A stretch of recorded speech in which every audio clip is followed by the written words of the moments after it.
take live pictures from Suleja, where a custodial center there, inmates escaped, and now the Minister of Interior is about to brief the press. We'll come back to this conversation. Please bear with us. Sir, you're live on TVC. Please, can you tell us what you have observed so far?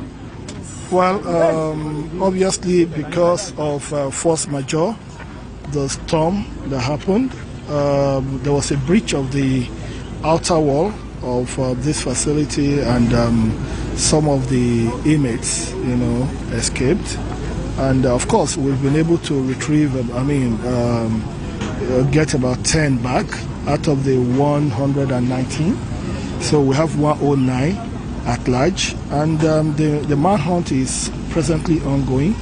We will do everything humanly possible to make sure that everyone is brought back. That's number one. And number two also is that we've also looked at the cause of the matter, because we must make sure that this does not happen again. And how can we prevent this? Obviously, we can see the walls are actually old, and unfortunately, there are certain responsibilities that we must take, and but the most important thing is we'll do everything possible to restore sanity and to ensure that this does not happen in any other facility.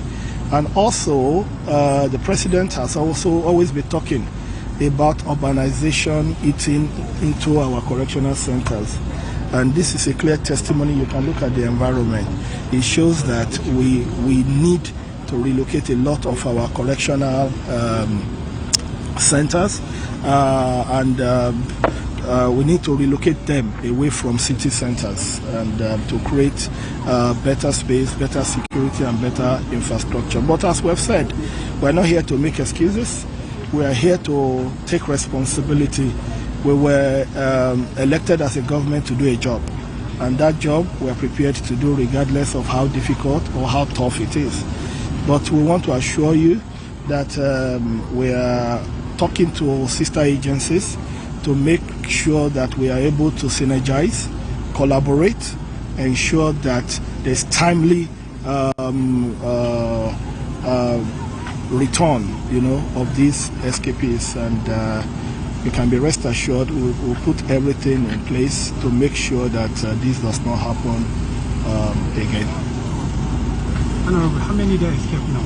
I said 119 escaped, and 10 had been gotten, so we still have 109, at large. And let me say this was a facility that was built to house 250, and obviously because of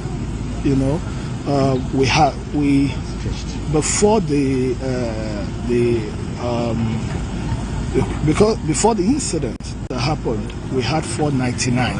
This goes to what we keep talking about overcrowding in our correctional centers. So this is, as much as we'll, by the grace of God, I'm very optimistic we'll solve this problem, but it also gives us probing questions, and it's for in every crisis, there's always an opportunity for greatness.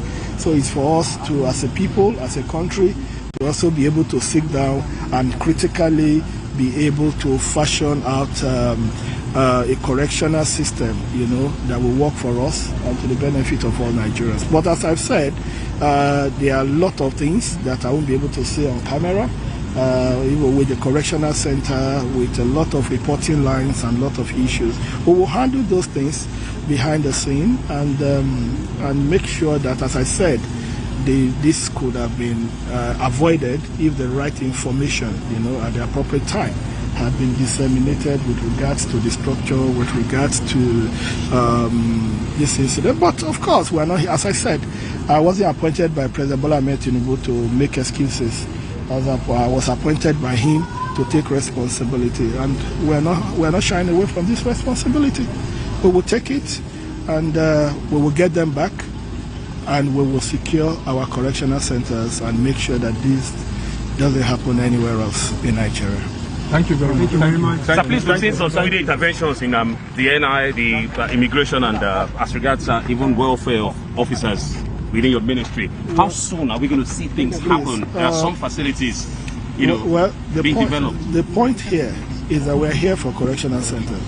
And when you talk about, this is a national issue, and something that borders on national security. It's a sober moment for me as a person. So also I believe it's a sober moment for all of us, and even our men in uniform. We've done a lot, but things like this, could, pull us back a bit. So it's a sober moment for us, and I sincerely think we need to concentrate and focus on the issue on ground, and put all our energy into making sure that we solve this problem as soon as we can. And about welfare, I don't think any of our officers are complaining, because we are doing well. President Bola Ahmed Tinubu has been so magnanimous in making sure that he takes care of the welfare of officers. And I think it's not my responsibility to show their payslip, but I think this government has done better in terms of welfare for officers than any government in modern history of Nigeria. And I think that's what it's about. But as I said, let's concentrate on the correctional center. Let's concentrate on what has happened.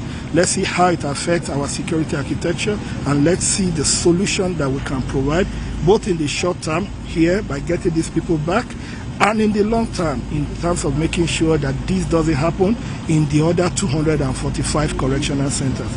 I think that's the focus now. That's the debate that we should have. That's where we should focus our energy. Nigerians must be safe. Nigeria must be a safe nation. And our custodial centers must not just be home for the most vulnerable, but must be a place of hope, even for the most hopeless in our society. I think that's what we should focus on at this point in time. Thank you. Thank you.